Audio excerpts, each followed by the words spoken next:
Hi everybody, I am gonna do a little stump, put my little clicker down, do a little story time about the time that I was robbed. Now this is not a recent story, this is quite a long time ago story. This happened, I know my son was like 3 months old, he's 15 now, so it's almost, it's been a while. But I had just got back to work off of maternity leave, and I was working at a fast food place. I will not say the name of the fast food place because I may get in trouble. But I was working at this fast food place, and as some of you guys know, I came from the central Illinois area. That is like my hometown area. Well, this is in a busier town that's actually quite dangerous, and it was on the semi-dangerous part of the town. Well, I was closing one night, and the police would not allow anybody to stay with you if you're not done with paperwork or whatever by the time everybody's done cleaning, and everybody was pretty much ready to go since you closed the door. So you would have to stay in for however long to do paperwork, usually about at least a half hour or so, because you got to count down all the drawers, do the paperwork, and do inventory and all that fun stuff. That was my job. I had to do that because I was management. And this store has been robbed before. But they didn't really put any extra precautions on it, even though it had been struck at least once that I know of before. But it was the only store open that, not really open, that had availability for me to come back. So I had to take a little extra long maternity leave. I don't remember why, but I had to take a little extra long maternity than normal. So like I said, my son was like 3 months old by the time I went back to work. I don't remember what the reasoning was for that. Maybe I was sick or he was sick. I don't remember. There was some sort of reasoning to it. But, so the store that I originally worked at was full on people, so they had me go to the only open store, which was in a different town that I lived in. Well, I was closing one night, and, I get left all by myself. It's not really nothing new. It's something that, I was kind of used to, because even beforehand that I had to close alone. I didn't like it. I don't like being left alone. But at that time, I wasn't super fearful either. But I was sitting there doing my paperwork. The desk is in the back. And I hear this little rustling. And the desk is, let's say, is facing this way. And there's this mop sink. Literally, the wall next to me to where the desk was, the mop sink was right on the other side of that. I hear this rustling. And I look over and I see this weird thing kind of poking around the wall. I'm looking at it. I'm like, what is that? Apparently it was the barrel of a gun. The guy jumps out of the mop sink and starts yelling at me, and this other guy comes crashing through the back door. There was at least 2 people there that came breaking into the back.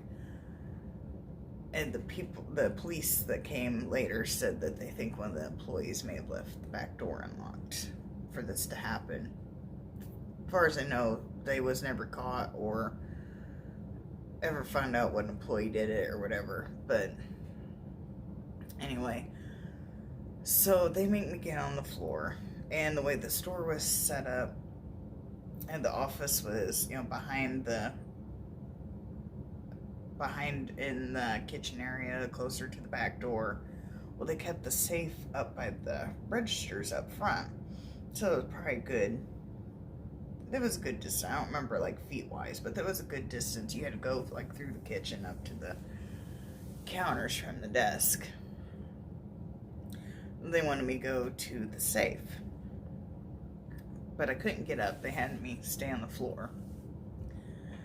So they were literally dragging and pushing me. I had bruises on me because they was yelling at me to get going, but I couldn't go that fast. Crawling on the ground with a gun to my head, I couldn't go. So, but they dragged and pulled me up there, and opened the safe, and they grabbed the money and took off running out the back door. I called the police, and they came, and they were gone. As far as I know, they was never caught. I don't know if they was or not. I really don't know. I was never told. I got transferred to another store because I couldn't handle working at that one anymore. But then I found out this basically traumatized me. And I cannot handle people jumping out at me anymore. I just can't do it. And I had for a while, I couldn't even handle people with hoodies. I think when I came back, I had like a couple days off to kind of decompress from the robbery. And like my first night back, I was closing with somebody, and of course the employees are mad because they gotta stay with me. And we had like hood cleaning or something that night, and we had workers that were not our workers going in and out the back door, and they were wearing hoodies because it was so cold. And I was just panicking, so I was like, I can't do this. You got to send me to another store. I'm too much of a nervous wreck. Now, I still, to this day, it's almost 15 years later, I can't handle people jumping out at me. It doesn't matter if you're wearing a costume. I can never go to a haunted house attraction ever again. Can't do it. I can't handle the people jumping out of, people's have told me, oh, just suck it up. Just get over it. Have you looked down the barrel of a gun? Have you been dragged across a kitchen with a gun pointed to your head with two people that you don't know if are going to kill you or not? And come to find out, which I don't know if these were the same people that robbed me, but there was a string of robberies the same week that I got robbed. The police believe it was gang related. And the last robbery that I'm aware of anyway in this string of robberies, the clerk at a gas station actually did get killed. And it was only a few days after my robbery. I think it might have been only like a day or two after, because I wasn't back to work yet. But they actually did get killed. I don't know the situation behind it because my dad wouldn't let me really see the news or anything, but somebody did unfortunately get killed during a robbery. And the only thing I remember thinking about, I'm just back to work. My son's a baby, and I'm just thinking, that's the only thing I could think about was him. So now I'm basically screwed up, and I'm sorry that, if you want to say that, oh, just get over it, get past it. There's some things, it can't. My husband actually thinks I have PTSD. It might not be full forced, but because it gets pretty extreme. I do have nightmares. I do punch him in my sleep. But the nightmares also stem for something else other than that's traumatic in my life, that I've had nightmares for a while that I punch, but I don't think he really I don't think he knows about the other thing, but so he kind of stems it from my robbery. But yeah, I get very paranoid. That's why my doors are locked at all times. I don't care if I'm here or not. Doors are locked at all times. And, I get teased about how paranoid I am. But until you can live through the situation I have lived in, and you can handle it, and you live through this, I'll reword that. You live through the situation I lived through, you come out okay and get over it and not have traumatic fears over it. Tell me how you did it.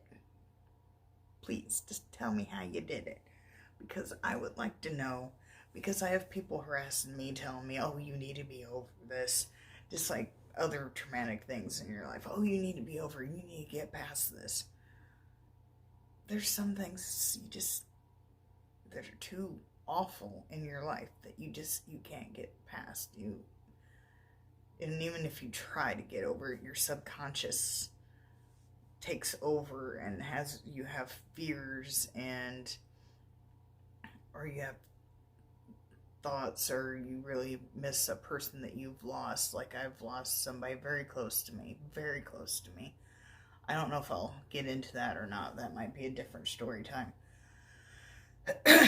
And I still have troubles dealing with that as well. But anyway, that was my story time. Hopefully I didn't depress you too much. I just thought I would talk about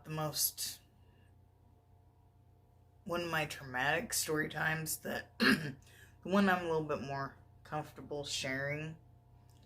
And I guess it sounds kind of awful that I'm comfortable sharing my robbery story, but compared to the other stories I have, this one is not as bad. So I'm a little bit more comfortable talking about this one. Plus, I'm not near as, I would say, shunned for it. I guess that's the word I want to use. Even though people do, berate me and say I should be over it and I should be 100% fine and everything. You didn't die, you should be fine. I'm fine because I didn't die, but just the experience alone stays with you for a very long time. Say it's almost 15 years now, and I'm still not 100% from that. I probably never will be, to be quite honest. I've never went to therapy or anything, but I guess this could be part of my therapy if I decide to get brave enough to share any of my other traumatic story times. But anyway, I hope you enjoy, and see you next time.